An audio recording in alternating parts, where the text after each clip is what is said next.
I find it amusing that, as an immigrant to America, I have to remind those born in America of what we did in 2016. Okay, it's really every single president from Washington to Obama was part of the elite.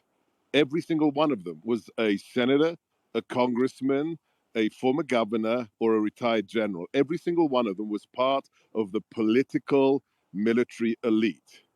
In 2016, the whole nation gave a double-barreled middle finger to the Uniparty. I said it when I was in the White House. I said it when I left the White House. Donald Trump won despite the GOP, not thanks to the GOP. So this idea that Donald Trump was stupid and chose bad people, either you're disingenuous or you're just a clinical imbecile. We didn't have a bench. I admitted this when we came into the White House, okay? I was a deputy assistant. There were less than 20 of us in senior positions at AP or DAP level who were MAGA loyalists and who understood what 64 million people had voted for. The idea that, Bill Barr became AG, of course he became AG, because the Uniparty had to have its person in there.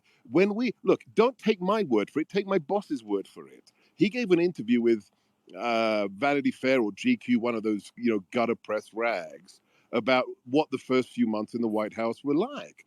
And Steve Bannon said, he put it in writing. He said, we didn't have 4,000 people for those presidential appointees.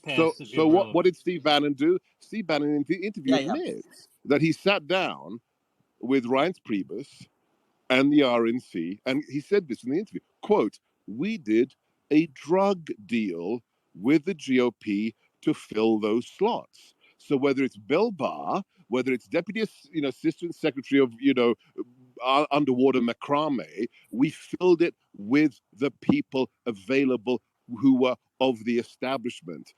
The Mike Benzes of the world are the rare exception where somebody who actually wanted to represent the will of the people and America first got into a serious position. So the idea that there was a Trump DOJ or a Trump CIA, this is the guy. For the first time in American history, there was a tri-agency intelligence operation by the CIA, the FBI, and the NSA against a presidential candidate. It's called Operation Crossfire Hurricane. Look it up. So let's stop it with the Trump DOJ. And he's so stupid because he hired bad people. They had to take him down because he wasn't owned by the Uniparty. And if you don't admit that, you're disingenuous or you're a clinical imbecile.